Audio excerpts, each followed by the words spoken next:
스코넥도 메타버스 관련 공모주라고 할 수 있고요. 그래서 맥스트와 스코넥은 업종 유사성이 매우 높다고 생각합니다. 그런데 맥스트 사례를 보면 상장일에 따상을 가더니 3일 연속 상한가를 기록했습니다. 전설의 따상상을 기록한 거죠.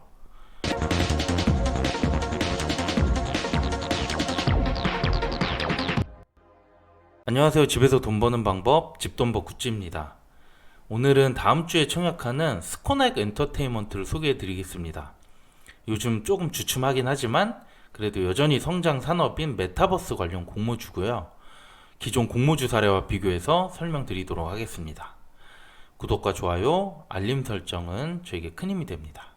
먼저 청약 일정 보겠습니다. 우선 수요 측은 다음 주 화요일 18일에 결과가 나오고요. 1월 20일부터 청약을 진행하게 됩니다. 그런데 이때 이지트로닉스와 공모주 일정이 겹치기 때문에 자금이 한정된 분들은 두 기업을 잘 비교하셔야 됩니다. 그리고 환불은 다음 주 25일 화요일이기 때문에 총 5일이 소요되고요. 그래도 나레나노텍이나 아셈스 청약 때 이 증거금은 다시 활용할 수 있어서 그나마 다행일 것 같습니다. 공모주 상세 내용도 보겠습니다. 스코넥의 업종을 좀 설명드리면 XR 기술을 활용해서 게임, 훈련, 미래 산업을 진행하고 있고요. 여기서 XR은 쉽게 말하면 가상현실인 VR과 증강현실 AR을 혼합한 형태라고 보면 되고요. 최근까지 핫했던 메타버스 관련 공모주로 볼 수 있습니다. 그리고 공모 주식수는 220만 주가 좀 넘고요. 그 중에 25%를 일반 청약자에게 배정하게 됩니다. 모집 금액은 최대 267억, 주관사는 신영증권입니다. 또 공모가 밴드는 9,000원에서 12,000원 사이가 되고요. 유통 가능 물량은 32.7%로 보통 수준이라고 볼 수 있겠네요. 증권사 청약 한도도 말씀드리겠습니다. 최소 청약 개수는 10주, 그래서 증거금 6만원이 필요하고요. 온라인 일반 고객 기준으로 최고 한도는 18,500주, 증거금은 1억 1,100만원이 되겠습니다. 청약 수수료 2,000원 있고요. 그 외 우대 기준에 따라 최대 55,500주까지 청약이 가능하고요. 타사 대체 출고를 할 경우 6개월 내 1만원의 수수료가 부과될 수 있다는 점 청약할 때 참고하시길 바라겠습니다. 그럼 지금부터 이번 청약의 핵심 포인트를 말씀드리겠습니다. 먼저 유통 가능 물량인데요. 앞서 말씀드렸던 것처럼 전체 지분의 32.7% 보통 수준이라고 할 수 있고요. 그 중에 기존 주주가 15.6%, 역시 뭐 그렇게 많지도 적지도 않은 수준일 것 같습니다. 그런데 유통 제한 물량 중에 중요한 포인트가 하나 있는데 투자조합이 전체 지분의 28%를 보유하고 있습니다. 투자조합이기 때문에 의무사항은 아니긴 한데 그래도 1년간 자발적 보호회수를 걸었어요. 투자조합은 공모를 통해서 이 투자금을 엑시트하는 경우가 많은데 이건 그만큼 이 기업의 성장성을 높게 평가했다는 의미가 될 수 있습니다. 그 다음 공모가 산정 프로세스도 보겠습니다. 여기서 비교회사를 지니뮤직, 아프리카TV를 선정을 했어요. 제가 스코넥은 메타버스 관련 기업이라고 했는데 사실 이 두 곳과는 크게 업종 연관성이 없어 보이긴 해요. 또 현재 스코넥은 적자 상태이기 때문에 2024년 추정 당기순이익을 활용해서 공모가를 산정했습니다.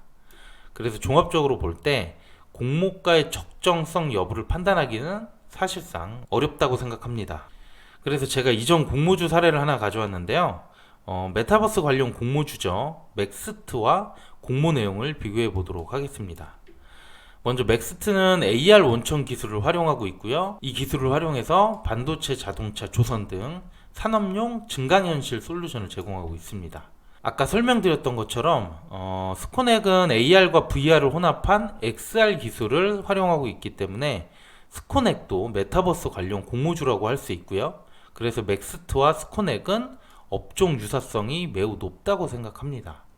그리고 공모 기준 시가총액을 보면 맥스트가 1316억, 스코넥이 1515억이고요. 이때 PER이 맥스트가 25배, 스코넥이 21.8배가 되기 때문에 어느 정도 평가가 비슷하다는 걸 확인할 수 있습니다. 그런데 맥스트 사례를 보면 상장일에 따상을 가더니 3일 연속 상한가를 기록했습니다.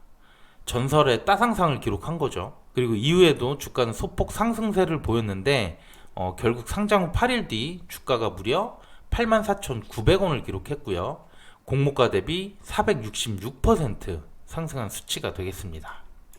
그런데 최근에 메타버스 같은 성장주들이 조금 주춤하죠. 그래서 맥스트도 작년 말에 최고점을 찍은 뒤에는 현재 주가가 5만원대로 이렇게 좀 밀린 상황입니다. 그래도 현재 시총을 보면 4,920억, 공모 시총 대비 여전히 274% 상승한 상황이기 때문에 물론 이 정도까지 상승은 어려울 수 있지만 스코넥의 업종 성장성은 저는 분명 높게 평가받을 수 있다고 생각합니다. 네, 그럼 오늘 내용 요약해 보겠습니다. 먼저 이지트로닉스 공모주와 일정이 겹치게 됐죠. 그래서 비례청약 공모주를 잘 결정할 필요가 있고요.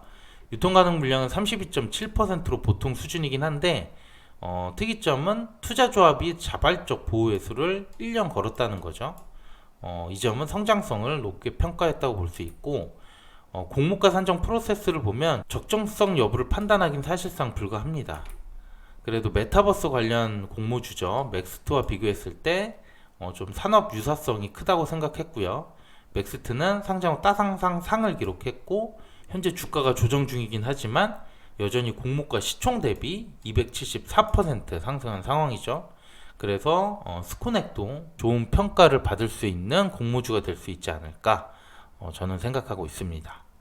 네, 오늘 준비한 내용은 여기까지고요. 오늘도 내용 괜찮았다면 구독과 좋아요 부탁드릴게요.